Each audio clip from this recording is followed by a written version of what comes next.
ज्ञान सरोवर में आप सभी का फिर से एक बार स्वागत है।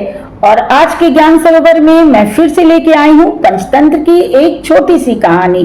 कहानी बहुत छोटी सी है, लेकिन हमेशा की तरह इसमें शिक्षा बहुत बड़ी सी है। और कहानी एक गधे की है। जैसा कि हम सभी जानते हैं कि गधा एक मूर्ख जानवर के रूप में ही जाना जाता है। तो देखते हैं कि आज की कहानी में गधे की कौन सी मूर्खता सामने आती है और उसकी मूर्खता से हमें कौन सी शिक्षा मिलती है। तो चलिए कहानी मैं सुनाना शुरू करती हूँ। एक धोबी के पास एक गधा था। धोबी उसका बहुत ख्याल रखता था, मगर गधा दिन पर दिन सूखता जा रहा था। तो ऐसी स्थिति में धोबी ने सोचा कि यदि इसके पेट भरने का उचित प्रबंध ना हुआ तो यह जल्दी ही मर जाएगा। तभी उसके दिमाग में एक नई योजना आ गई। उसने चुटकी बजाते हुए कहा, लो बन गया काम। मैं इस गधे को शेर की खाल पहनाकर रातों को खेतों में छोड़ दिया करूंगा, जिससे यह बड़े मजे से अपना पेट भर लिया करेगा। दूसरे दिन धोबी एक शिकारी के पास जाकर शेर की खाल खरीद लाया। रात के समय गधे को वह खाल पहनाकर खेतों की ओर खदेड़ दिया। और उस दिन से तो जैसे गधे के भाग्य ही जाग गए। वह बड़े मजे से रात होने पर खेतों में जाता और खूब पेट भर के खाता और मौज करता। अब तो थोड़े दिनों में ही गधा खा खाकर मोटा ताजा हो गया। किसान उस गधे को जब खेतों में आते जाते देखते तो डर के मारे भाग खड़े होते थे। वे लोग तो यही समझते थे कि शेर आ गया।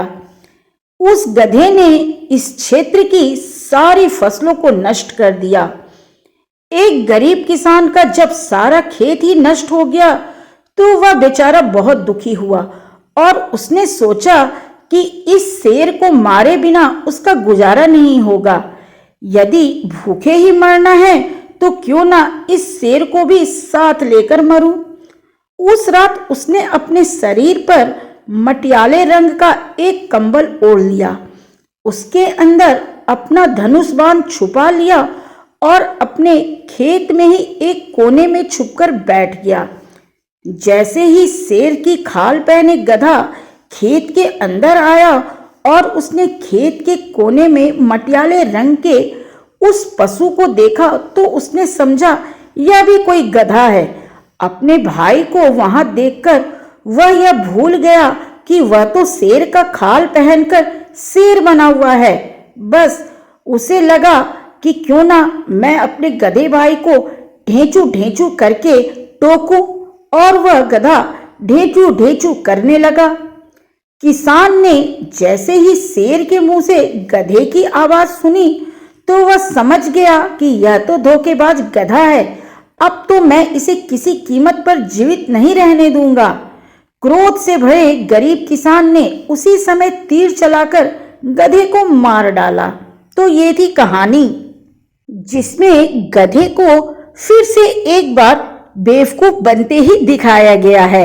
लेकिन शिक्षा तो हमें भी मिलती है, और शिक्षा ये है कि कभी भी हमें किसी की बातों में आकर गलत नहीं करना चाहिए, जैसा कि इस कहानी में गधे ने किया। अगर गधा अपने मालिक धोबी की बात मानकर शेर की खाल नहीं पहनता और फसल खाने की लालच में नहीं पड़ता तो अपनी जान से नहीं जाता। यूं भी कहा गया है, लालच बुरी बला है।